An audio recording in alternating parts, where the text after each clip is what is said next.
Hi, and welcome to another episode of In the Studio. I'm your host, Lynn Weaver, and the show is brought to you by Davis Media Access, and we broadcast on Davis Community Television.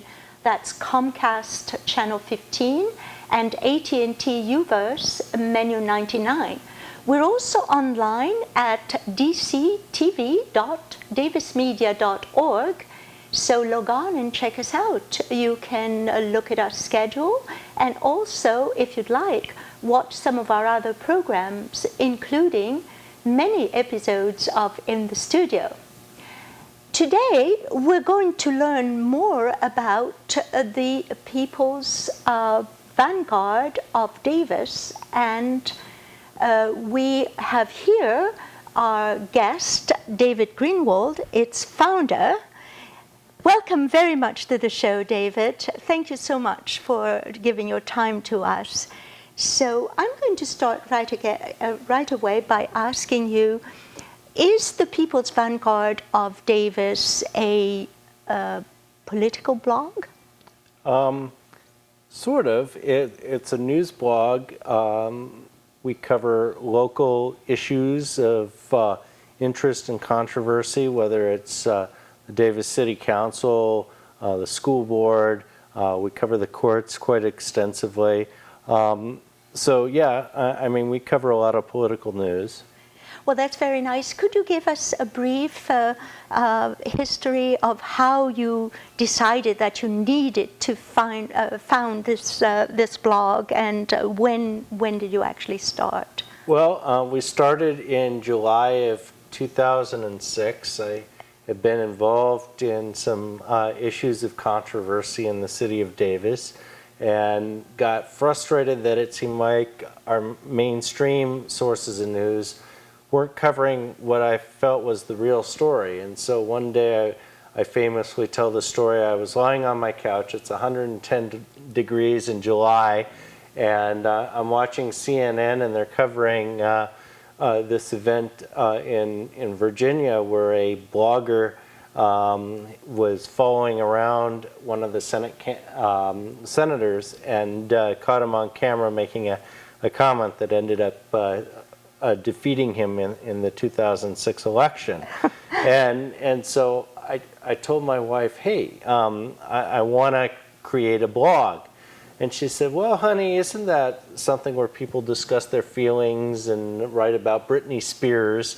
And I said, well, actually, you know, blogs are becoming important alternative news sources. And she said, well, you go ahead and do whatever you want. And so, you know, using free software, I quickly created a blog, and I never had any idea it would become, you know, so all-consuming.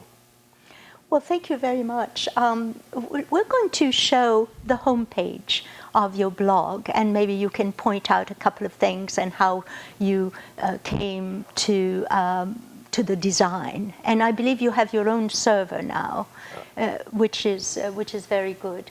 So while we're waiting for that, and here it is. Here it is. So can you tell us a little bit about who designs it? How do you edit or choose? You're the chief editor, obviously. I'm the editor. Yes. I hired a company to design it. We did the custom design in 2009.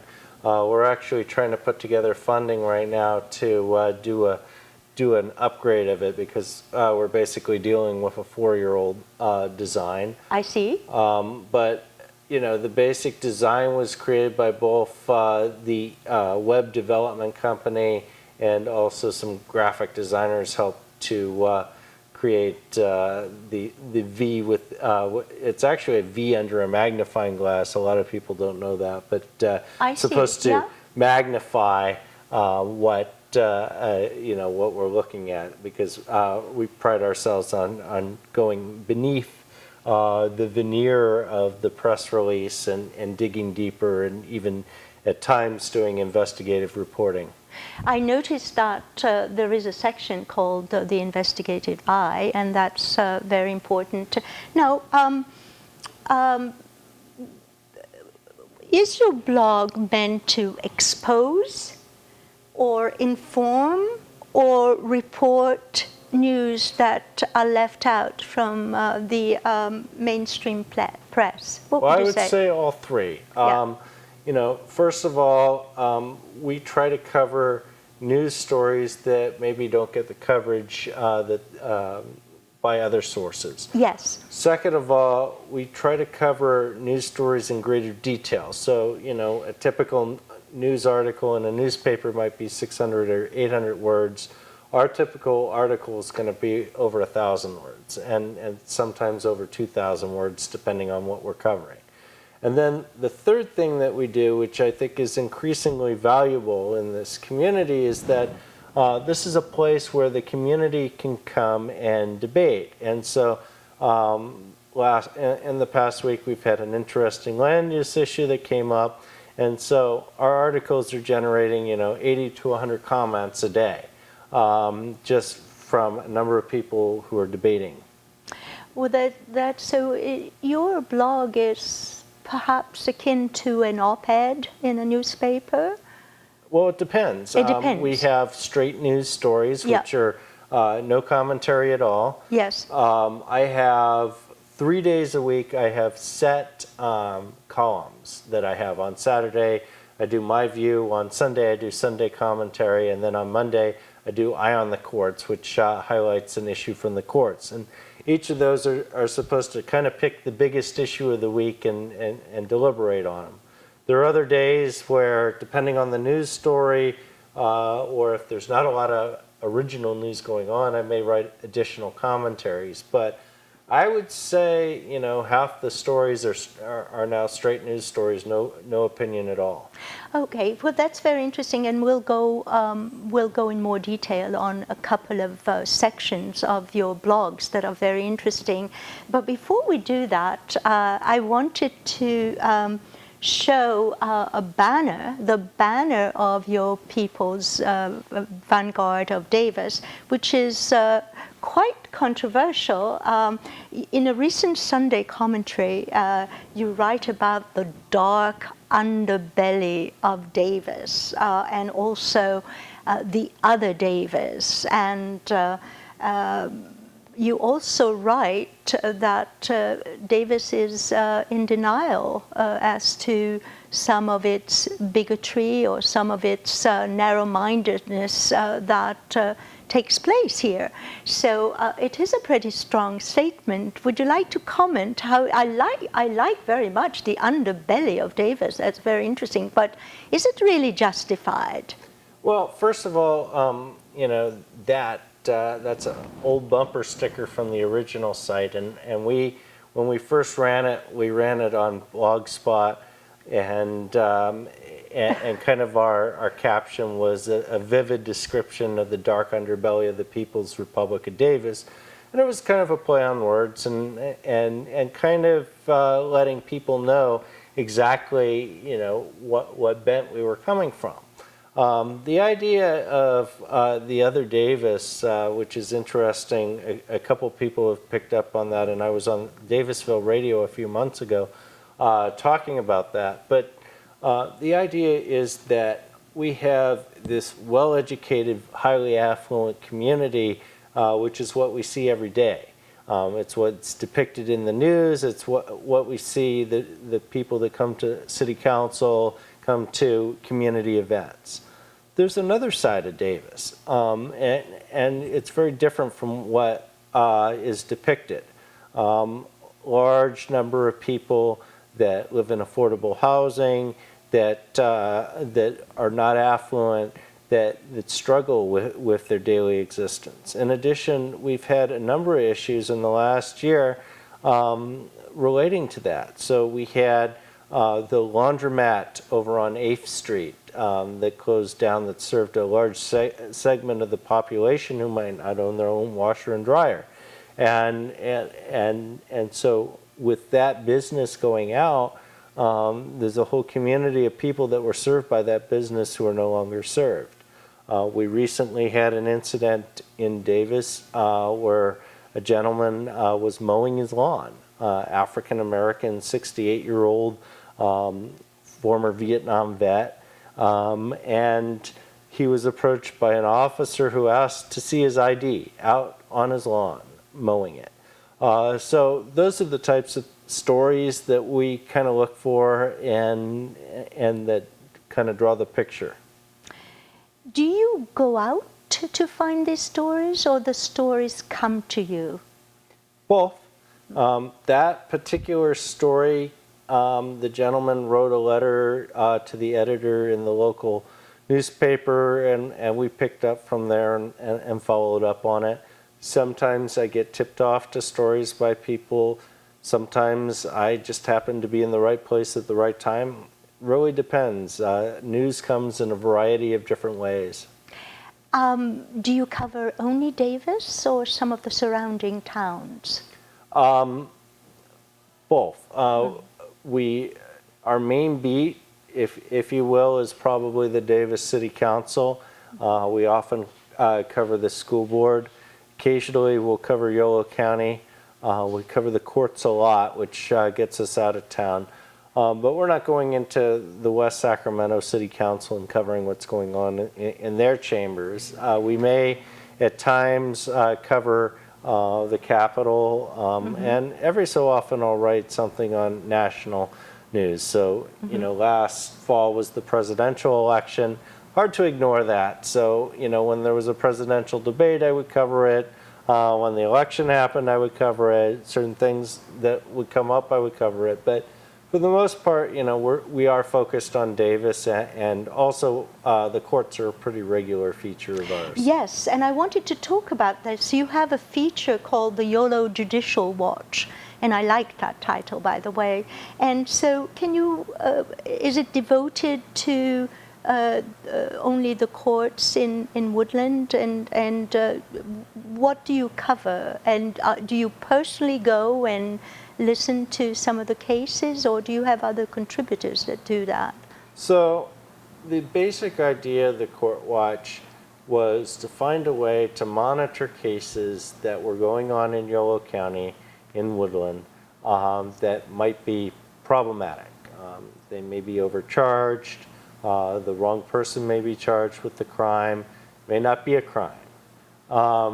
And so being a nonprofit, we don't have a whole lot of money, and so I couldn't go out and hire people to sit in the courtroom waiting for the news to happen. So I came up with the help of some friends, an idea for creating an internship program.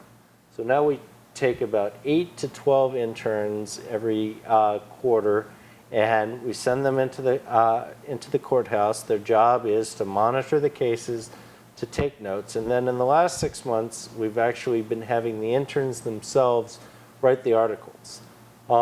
So I actually do go into the courts. I don't go as often as I used to. I had 3 small kids, and when they're in school, ironically enough, they all get out at different times, and so I end up having to spend time helping my wife schlep them. But in the last 2.5 weeks, I just covered a murder trial up in Woodland that wasn't actually covered by any other media. So I was in the courtroom and I was reporting. Well, it seems that the internship is a very good opportunity for students, high school students or volunteers at large, and I think it's very much to your credit that you have establish this internship, because it's a win-win for both you, who are short-staffed, and for them to acquire a little bit of experience. Now, how much do you edit, or none? I edit a lot. You edit a lot, yeah. You know, we're dealing with mainly college students. I have a few people that are re-entry students, or who are paralegals who are looking to get experience. And you know, I should say that as far as I can tell, this is the only program in the county where students can actually go in and observe live court cases in an internship. But they're not trained journalists and they're not trained writers. We give them a little bit of background. But yeah, it is a work in progress.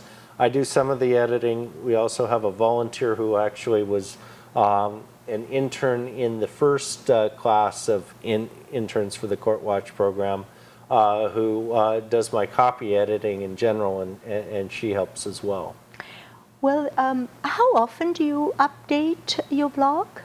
Well, the site gets updated pretty much every morning. There will be between 2 and 4 new articles. Sometimes if there's a big news story or breaking news, there will be a midday update or even a late afternoon, depending on what happens. So, you know, some days it can be up to 5 or 6 articles, depending on what's going on. I'd like to ask you a little bit about your background, if I could. How long have you lived in Davis? I moved to Davis in 1996. I was a graduate student in the political science program here. Here at UC Davis? Here at UC Davis. Yeah. So I came here, I was 24 years old, 23 years old, and I'm now 40, so I've been here a while. And have you held, is this a full-time position for you, or have you held some other jobs in the political science discipline? Well, right now this is pretty much a full-time job. We have an operating budget of between $50,000 and $75,000 a year, and I'm the sole person who would be what you would call staff. Mm-hmm. We have a lot of volunteers who do a lot of different things, but so I spend my time raising money, working on the news stories, running the site, managing 8 to 12 interns. It's not only is it a full-time job, it is a full-time plus job. For instance, I get up every day at 4 o'clock in the morning. Yes. to work on the stories, and I try to be done with getting everything up by 7:30 when I got to get the kids off to school. And then I have an office in the downtown, and I will go work there for the rest of the day. Now this week I was covering a court trial, so I would, when I was done writing, I would drive up to Woodland, sit in court, and this week we also had a city council meeting. So I had one day where from 4 to 8 I was writing, from 9 to 4 I was covering a court trial, and then from 6:30 till 11 I was covering the city council. It's a long day. It's very interesting, and thank you for sharing your lifestyle with us. I think it's very interesting. Now, some of your critics, because you've got critics, have called your commentaries bias. Would you agree with that? I think, everybody has a bias. So the question is, how do you express it? When I first started this gig, I was not a trained journalist. And so I kind of learned on the fly how to do things. I started it out very much as kind of a blog style, where you're pulling a lot of external material from other sources.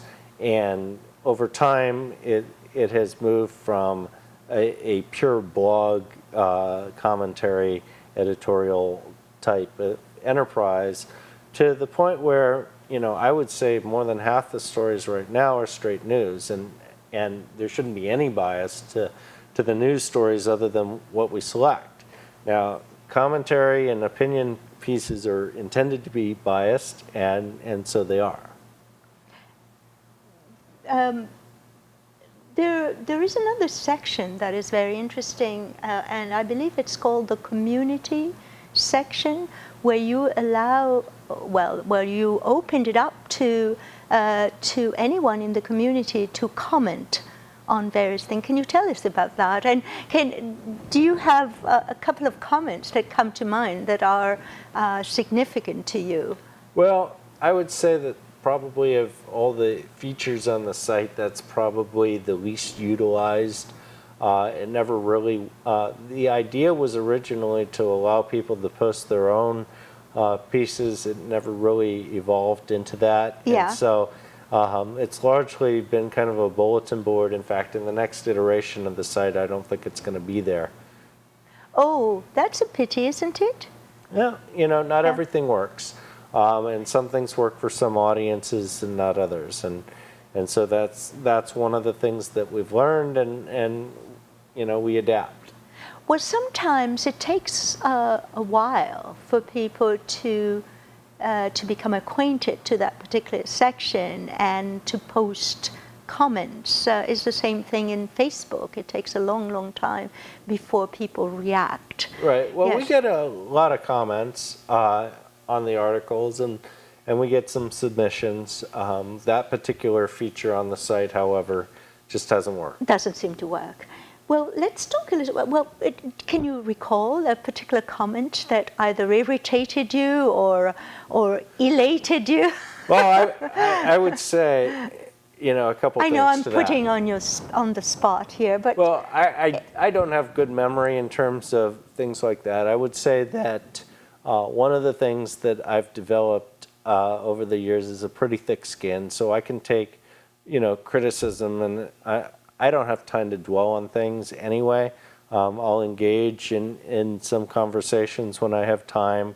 I would say that the readers on our site that comment are exceptionally knowledgeable. And so often I'll report on something and they'll be adding things to the piece, whether it's additional information that I didn't know, or they'll find something else that they'll post, or I'll get something wrong and they'll correct me, and that's fine. I always say, my check and balance is that if I get something wrong, my readers are going to point it out and shove it in my face and rub my nose in it as much as possible.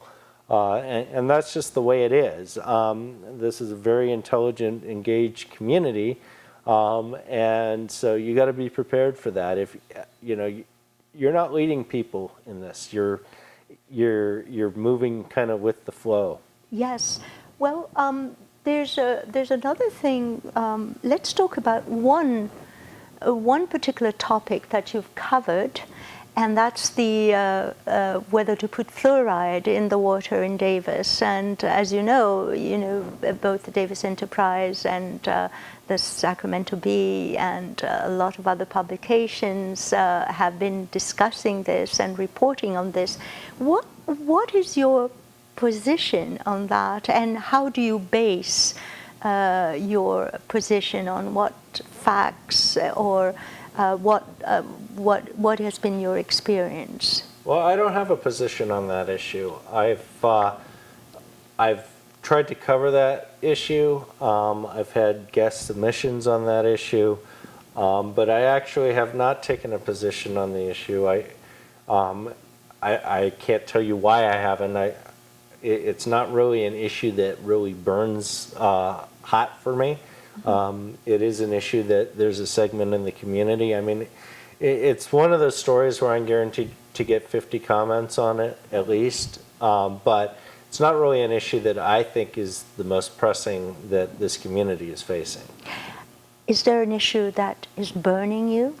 Well, I mean, our long push in this community has been for fiscal responsibility in government. And we started this really in 07, 08. We believed that the city council at that time was not taking care of our finances the way they should.